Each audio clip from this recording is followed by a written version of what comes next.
Assalamualaikum warahmatullahi wabarakatuh. Hari ini kita belajar mata kuliah akuntansi manajemen dengan topik konsep-konsep dasar akuntansi manajemen. Untuk pencapaian pembelajaran pada pertemuan ini, jadi setelah pertemuan ini, mahasiswa harus mampu menjelaskan dan mengaplikasikan terminologi konsep dan klasifikasi biaya dan pengambilan keputusan biaya manajemen. Konsep akuntansi manajemen. Nah, apa sih itu konsep akuntansi manajemen? Jadi konsep utama akuntansi manajemen itu terkait dengan estimasi dan pelacakan biaya. Dengan sejalan hal tersebut, konsep akuntansi manajemen mencakup analisis biaya, perilaku biaya, dan varians biaya. Oke, jadi konsep utama akuntansi manajemen adalah terkait dengan estimasi dan pelacakan biaya. Nah, oleh karena itu, untuk mempelajari akuntansi manajemen ini, kita perlu memahami terlebih dahulu tentang konsep-konsep biaya, mulai dari definisi, kemudian istilah-istilah yang digunakan, serta klasifikasinya. Yang penting lagi adalah memahami laporan biaya dan menginterpretasikan. Oke, kita mulai dari pengertian analisis biaya. Nah, apa sih itu analisis biaya ya? Analisis biaya disebut sebagai biaya produksi keseluruhan yang digunakan untuk menentukan tingkat yang maksimal. Berarti analisis biaya di sini kita mempelajari biaya. Pertama yang harus kita pelajari tentang biaya, kita harus bisa membedakan apa itu biaya, beban, aset, dan rugi. Kemudian kita harus paham apa itu yang dimaksud dengan objek biaya, dan kita juga harus paham apa aja sih klasifikasi biaya. Oke, kita mulai dari perbedaan biaya, beban, aset, dan rugi. Nah, biaya dan beban. Agak-agak mirip ya. Jadi gini, jangan sampai tertukar antara biaya dan beban. Jadi biaya dan beban ini adalah dua istilah yang sudah sangat sering kita dengar dalam akuntansi. Tetapi tidak semua orang memahami perbedaan kedua istilah tersebut. Sebenarnya apa sih pengertian dari biaya dan beban? Oke, kita mulai dari biaya. Biaya itu bahasa Inggrisnya cost ya. Nah, di sini kadang saya menyebut biaya itu dengan kata cost. Oke, biaya atau cost adalah nilai kas atau setara kas yang dikorbankan untuk memperoleh barang atau jasa yang diharapkan memberikan manfaat bagi organisasi di masa yang akan datang. Oke, di sini kan ada kata setara kas ya. Jadi setara kas yang dimaksud adalah hal yang ekuivalen dengan kas atau yang sebanding dengan kas. Setara kas ini turut dimasukkan ke dalam definisi karena tidak semua barang atau jasa diperoleh dengan mengeluarkan kas, tetapi juga dengan mengeluarkan aktiva lain selain kas. Oke, jadi dalam suatu perusahaan, tadi kan di sini manfaat bagi organisasi yang akan datang gitu ya. Jadi dalam suatu perusahaan yang berorientasi laba, yang dimaksud dengan manfaat di masa akan datang itu adalah pendapatan. Jadi biaya selalu timbul agar perusahaan memiliki barang dan jasa yang mana akan digunakan untuk menghasilkan pendapatan. Jadi contohnya seperti ini. Kita menjual baju, ya kan ya. Kemudian kita beli baju seharga misalkan kita beli baju seharga 1.000, nanti akan kita jual dengan harga 1.500. Nah, 1.000 itu adalah beban. 1.000 itu adalah biaya. Maksudnya kenapa disebut biaya? Karena kita beli baju seharga 1.000 untuk kita jual di kemudian ya, sehingga baju yang kita beli seharga 1.000 itu bermanfaat dan akan menghasilkan pendapatan dan akhirnya menghasilkan laba. Itu yang dimaksud dengan biaya atau cost.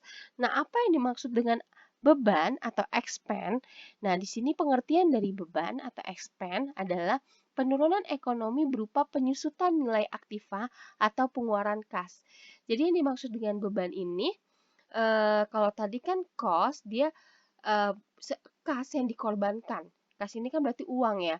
Uang yang dikorbankan atau dikeluarkan untuk memperoleh barang atau jasa yang nanti diharapkan mendapat manfaat. Manfaat di sini adalah maksudnya pendapatan. Tetapi beda dengan beban atau expense. Kalau expense itu adalah penurunan ekonomi berupa penyusutan nilai aktiva atau pengeluaran uang. Artinya penurunan ekonomi berupa uangnya keluar gitu, tetapi manfaatnya sudah sampai situ saja gitu. Jadi tidak berkelanjutan seperti biaya. Contoh beban apa sih? Contoh beban misalnya beban utilitas, yaitu beban utilitas itu maksudnya adalah beban listrik, air, dan telepon gitu ya. Nah, maksudnya setelah kita bayar listrik, misalnya kita bayar listrik sebulan, untuk perusahaan kita bayar listrik sebulan 1 juta.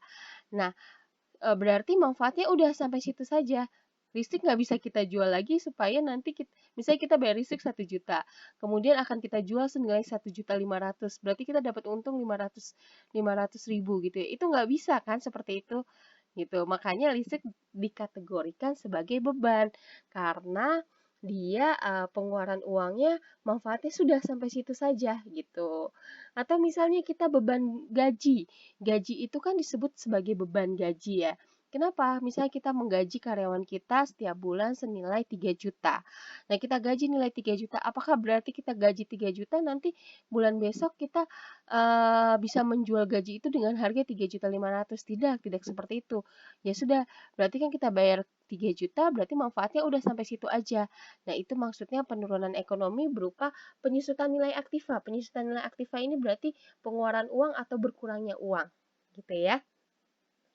Oke, kita kemudian masuk ke pengertian dari aset. Apa itu aset gitu ya? Aset adalah biaya yang belum expired, disebut disebut aset. Jadi aset adalah biaya yang belum expired.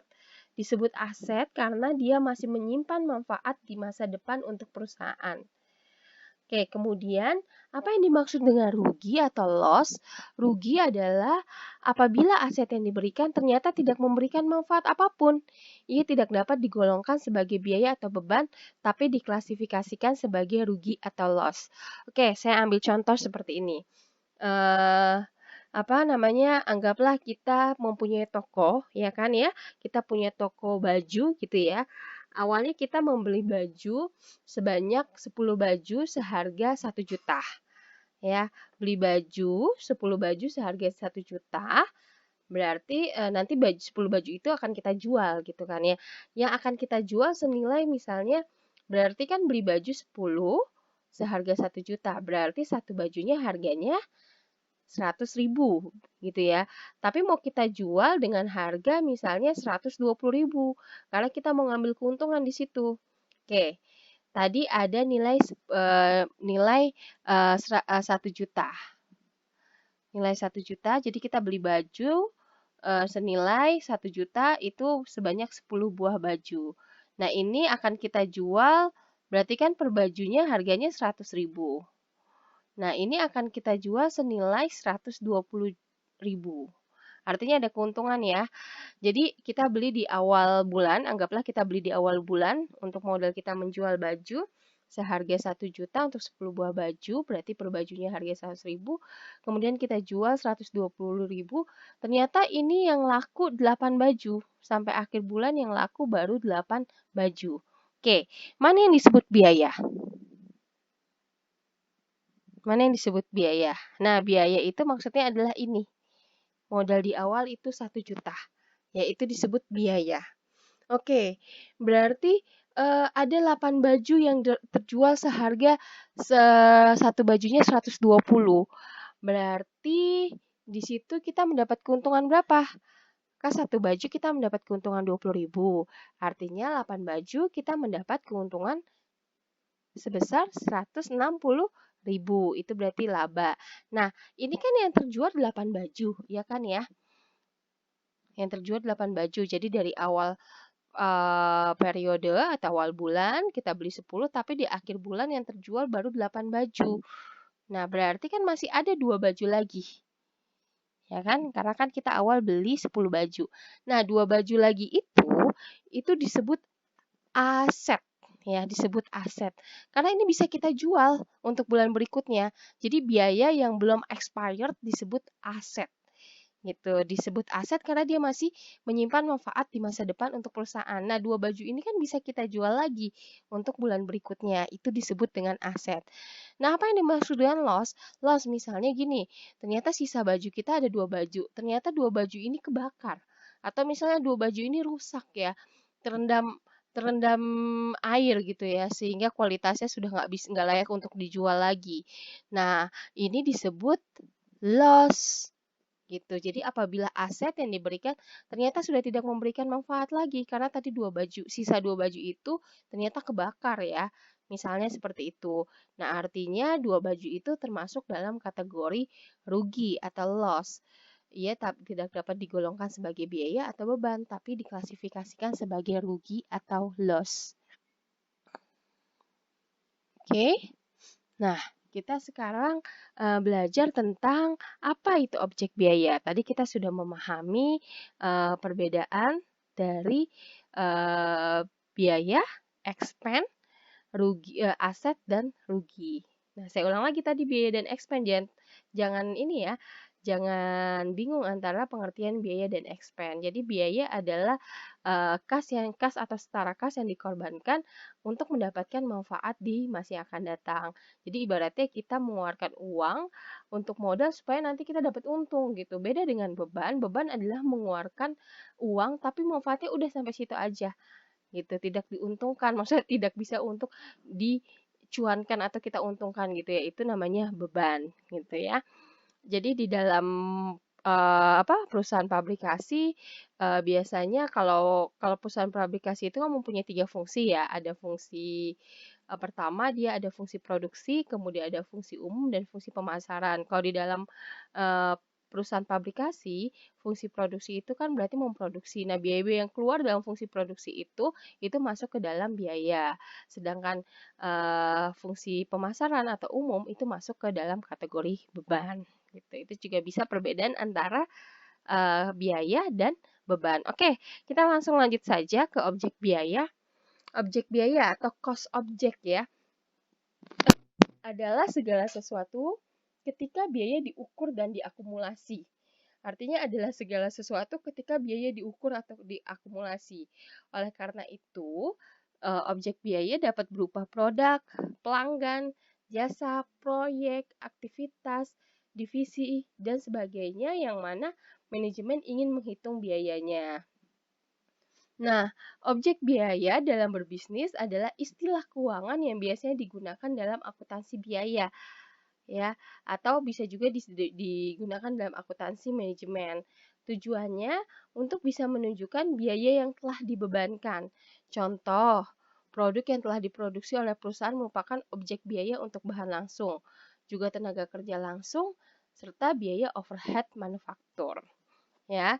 Nanti ini kita akan belajar tentang biaya, biaya langsung dan biaya tidak langsung ya.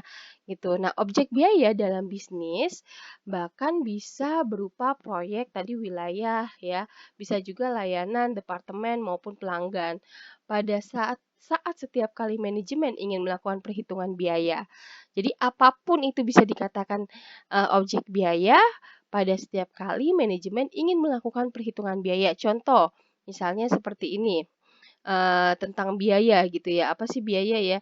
Misalnya, kalau misalnya perusahaan ingin menghitung produk, jadi ada perusahaan kue, dia membuat kue dengan nama kuenya adalah snow cake. Jadi berapakah biaya untuk membuat snow cake ini? Nah, itu disebut objek biaya. Atau misalnya di rumah sakit ingin menghitung biaya operasional dari suatu divisi operasional.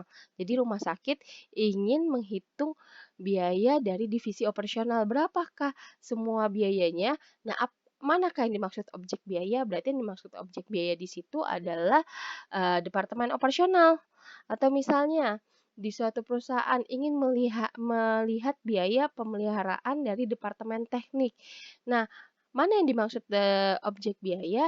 Nah, objek biaya itu adalah departemen teknik itu, gitu. Oke, kita masuk ke klasifikasi biaya. Jadi di sini ada 5 klasifikasi biaya. Yang pertama adalah biaya berdasarkan kemudahan penelusuran objek biaya. Di sini ada biaya langsung dan biaya tidak langsung. Kemudian yang kedua, ada biaya berdasarkan perilaku. Berdasarkan perilaku di sini ada biaya tetap, biaya variabel, dan semi variabel. Kemudian yang ketiga, di sini ada biaya berdasarkan fungsi. Nah, ini yang tadi saya jelaskan perbedaan antara biaya dan beban. Jadi biaya berdasarkan fungsi di sini ada biaya produksi dan biaya non produksi. Kalau biaya produksi itu terdiri dari biaya bahan baku, biaya tenaga kerja, dan biaya overhead. Nah, kalau biaya non-produksi itu terdiri dari biaya pemasaran, biaya distribusi, dan biaya umum. Nah, ini biasa disebut sebagai biaya kalau di dalam perusahaan pabrikasi atau manufaktur. Nah, ini disebut sebagai beban gitu.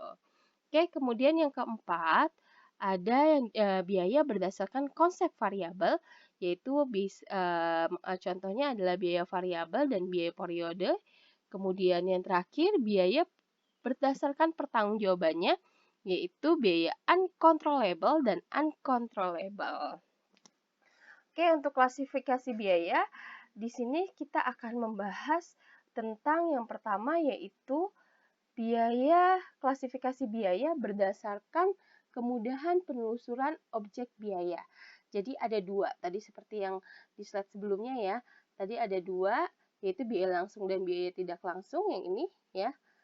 Nah, sekarang kita akan bahas tentang klasifikasi biaya berdasarkan kemudahan penelusuran ke objek biaya.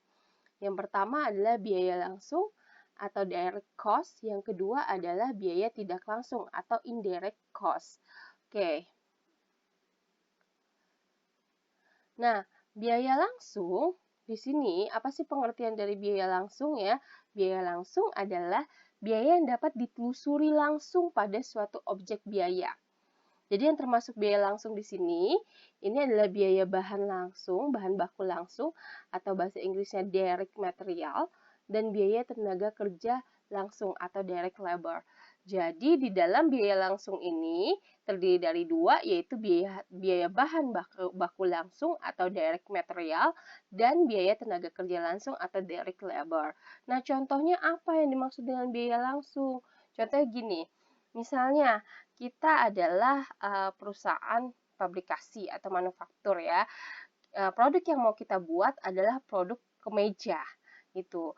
Nah, kalau perusahaan pabrikasi atau manufaktur itu kan dia aktivitasnya mengubah bahan mentah menjadi bahan setengah jadi, kemudian menjadi bahan jadi. Nah, di sini kita ambil contoh, kita akan membuat produk kemeja.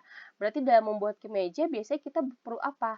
Perlu bahan dulu, iya kan ya, bahan dulu, nanti bahan dijahit baru nanti jadi kemeja.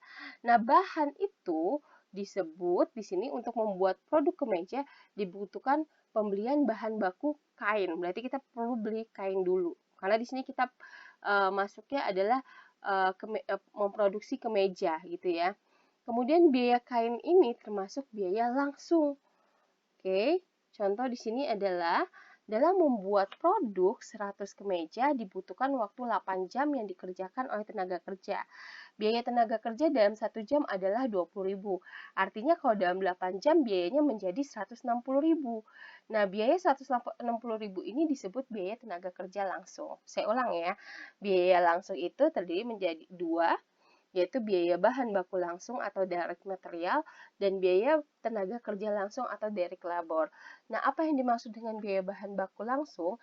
Jadi biaya bahan baku langsung ini adalah biaya yang paling mendominasi dari suatu produk tersebut. Contoh tadi misalnya kita memproduksi kemeja, kita memproduksi ya, bukan menjual. Beda. Kalau memproduksi itu berarti kita mengubah barang dari bahan mentah menjadi bahan setengah jadi, kemudian menjadi bahan jadi.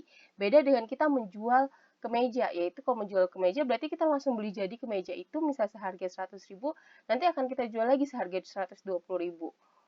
Nah, ini beda kasus. Kalau ini kita memproduksi. Berarti kalau kita memproduksi kemeja, yang paling mendominasi dalam produk kemeja itu bahan baku apa? Kain. Nah, berarti kalau kita beli satu kemeja itu kita membutuhkan misalnya 2 meter kain, dalam membuat satu kemeja kita membutuhkan 2 meter kain, artinya 2 meter kain ini misalnya seharganya 80.000, artinya 80.000 itu adalah biaya bahan baku langsung dan masuk ke dalam kategori biaya langsung. Nah, bagaimana dengan biaya tenaga kerja langsung? Biaya tenaga kerja langsung ini, misalnya dalam membuat kemeja itu ada namanya buruh pabrik, ya kan ya. Buruh pabrik itu yang langsung mengerjakan membuat kemeja ini. Jadi kalau di dalam membuat kemeja ini kan memproduksi kemeja ini kan yang kerja nggak cuma buruh pabrik ya kan, bisa juga supervisor, bisa juga misalnya keuangan, dia melihat keuangan dalam membuat kemeja ini berapa. Tapi yang masuk ke dalam biaya langsung itu adalah si buruh pabrik, bukan tadi supervisor atau misalnya bagian keuangan. Kenapa? Karena si buruh ini dia yang terjun langsung dalam pembuatan produk kemeja tadi. Kalau tadi kan bagian keuangan dia nggak menyentuh produk kemeja tadi, dia hanya ke bagian keuangan saja kan, makanya dia tidak masuk ke dalam kategori biaya tenaga kerja langsung atau direct labor. Paham ya? Jadi yang masuk ke dalam kategori direct labor di sini contohnya adalah misalnya buruh, karena dia langsung berkaitan dengan pembuatan produk tersebut. Oke, lanjut dengan biaya tidak langsung atau indirect cost, yaitu biaya tidak langsung adalah biaya yang sulit ya, yang sulit untuk dapat ditelusuri secara langsung pada objek biaya. Contoh misalnya gini, kita dalam pembuatan produk kemeja atau jeans ya, dalam pembuatan produksi kemeja dan jeans diperlukan benang untuk menjahit bagian dari produk tersebut. Jika perusahaan akan memproduksi 1.000 unit kemeja, dibutuhkan 500 roll benang dengan harga 5.000 per lor. Nah, pertanyaannya gini, berapakah biaya benang untuk membuat satu unit kemeja? Berapakah biaya benang untuk membuat satu unit kemeja? Nah, ini kira-kira gampang nggak ditelusuri? Bisa nggak kita menghitung harga kemeja, kita menghitung harga benang itu per kemeja? Misalnya satu kemeja itu membutuhkan misalnya 3 meter benang. Nah, Artinya kalau memenuhi 3 meter benang kan kita nggak bisa menghitung biayanya berapa. Karena benang itu kan per roll ya. Jadi kita beli benang itu per roll bukan per meter gitu ya. Nah, di situ kan susah untuk menelusuri berapa biaya benang untuk membuat satu unit kemeja. Terus yang kedua, apakah pertanyaan ini mudah untuk dijawab? Ya susah, tadi yang saya bilang, bisa nggak kita menghitung biaya benang berapa dalam satu baju itu? Mungkin bisa, tapi tidak mudah gitu. Tidak semudah tadi kita menjawab bahan kain, katun atau kemeja yang akan digunakan. Kalau kemeja, kita buat kemeja kan gampang nih kita melihatnya nih. Oh, satu kemeja membutuhkan 1,2 ini 2 meter kain gitu, atau membutuhkan 2 meter kain, itu gampang kita menelusurinya. Sedangkan kalau misalnya benang, itu susah kita untuk menelusurinya gitu. Benang, kancing itu susah ya kita menelusurinya ya. Nah, ini yang susah menelusurinya ini termasuk dengan biaya tidak langsung. Oke, tadi kan ada biaya benang ya, kancing. Biaya benang, kancing, atau aksesoris baju yang diproduksi oleh perusahaan garment, umumnya itu tidak mudah untuk ditelusuri berapa biayanya. Nah, berbeda dengan biaya pembuatan sebuah baju yang dilakukan oleh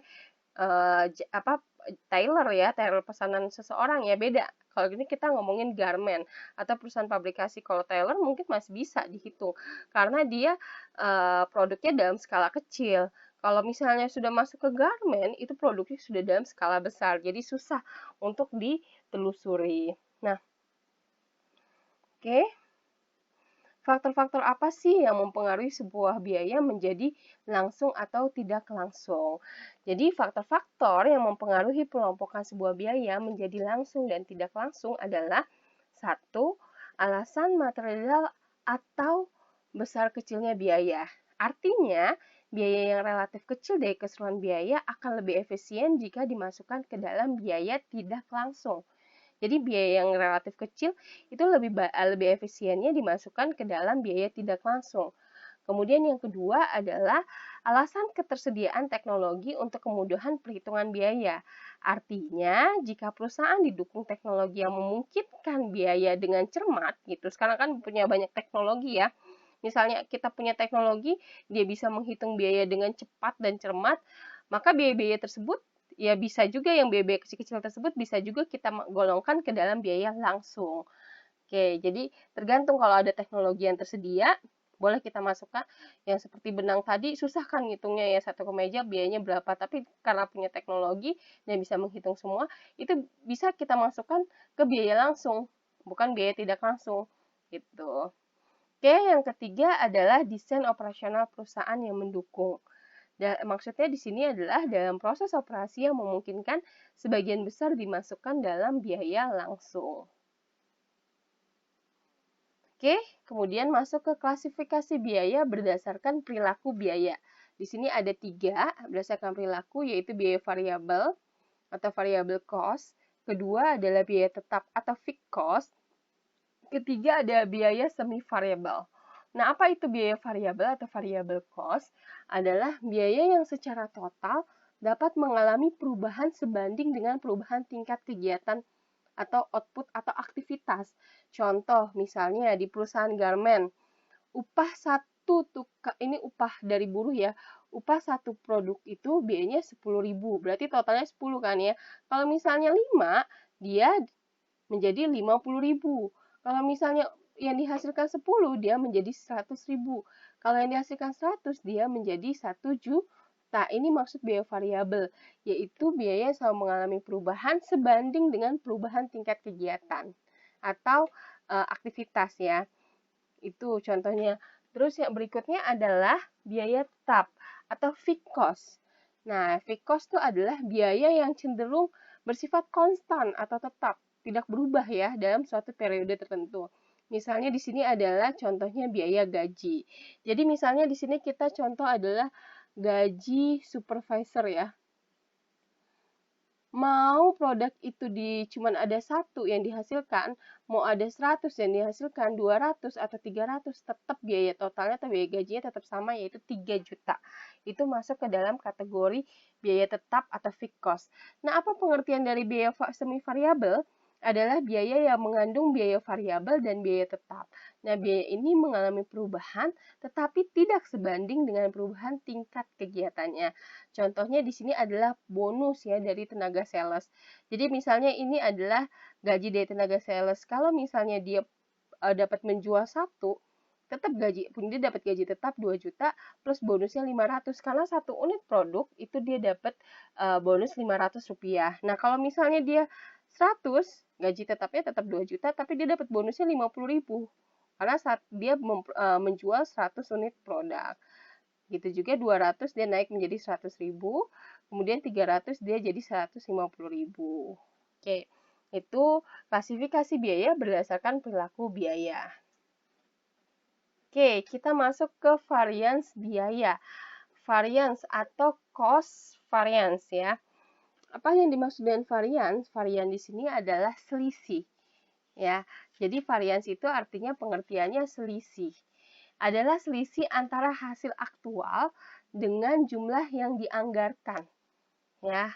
Itu namanya varians. Nah, apa itu varians biaya gitu ya? Varians biaya adalah selisih dari realisasi dan anggaran biaya produksi. Gitu. Jadi selisih dari realisasi ini sama aja aktual ya, dan dengan anggaran biaya. Nah, pedomannya sebagai berikut. Kalau misalnya realisasi lebih kecil daripada anggaran, itu berarti dia masuk ke kategori menguntungkan. Tapi kalau misalnya realisasinya lebih kecil daripada anggaran, itu masuk ke kategori tidak menguntungkan atau biasa kita singkat sebagai TM. Contoh, misal segini, ini ada biaya bahan baku langsung, atau itu biaya BBL ini maksudnya biaya bahan baku langsung, bahasa Inggrisnya direct material, jadi maka di sini saya singkat sebagai DM. Biaya, misalnya di sini dalam biaya bahan baku langsung ternyata aktualnya atau realisasinya yang keluar biayanya 700.000. Padahal yang dianggarkan adalah 500.000, 540.000. Artinya di sini realisasi lebih besar daripada anggaran. Realisasi itu sama aja aktual. lebih besar daripada anggaran. Nah, kesimpulannya tidak menguntungkan. Kemudian ada biaya tenaga kerja langsung. Ya, TKL ini biaya tenaga kerja langsung atau DL, direct labor. Nah, ini nilai realisasinya 1 juta. Anggarannya 900.000. Berarti ini lebih besar anggaran ya daripada realisasi. Berarti ini tidak menguntungkan. BOP, biaya overhead ya. Biaya overhead pabrik ini adalah biaya selain biaya bahan baku langsung dan biaya tenaga kerja langsung. Nah, ini realisasinya 500.000, anggarannya 540.000. Nah, di sini dia menguntungkan. Kenapa? Karena realisasinya lebih kecil daripada anggaran. Itu yang dimaksud dengan varian cost. Oke, kita masuk ke terakhir, yaitu ringkasannya. Ringkasannya yang pertama kita kenapa harus belajar konsep utama akuntansi manajemen ya. Jadi konsep utama akuntansi manajemen ini terkait dengan estimasi dan pelacakan biaya. Ya, sejalan dengan hal tersebut, konsep manajemen mencakup tentang analisis biaya, perilaku biaya, dan varians biaya. Nah, harus bisa membedakan apa itu biaya, cost, beban atau expense, aset, dan rugi. Kemudian kita harus paham tentang klasifikasi biaya. Tadi sudah ini ada 5 macam klasifikasi biaya. Kemudian klasifikasi biaya berdasarkan kemudahan penelusuran ke objek biaya tadi ada terdiri dari 2, yaitu biaya langsung dan biaya tidak langsung. Kemudian klasifikasi biaya berdasarkan perilaku, yaitu tadi ada 3, yaitu biaya variabel, biaya tetap, dan biaya semi variabel. Kemudian varians biaya atau cost varian biaya ini adalah merupakan selisih antara yang dianggarkan dengan realisasinya seperti apa. Oke, selesai kita sampai materi kita hari ini. Untuk quote hari ini, saya ambil dari Prof. Hamka, bahwa kecantikan abadi terletak pada keelokan adab dan ketinggian ilmu seseorang, bukan terletak pada wajah dan pakaiannya. Terima kasih, jangan lupa untuk subscribe, like, dan share. Wassalamualaikum warahmatullahi wabarakatuh.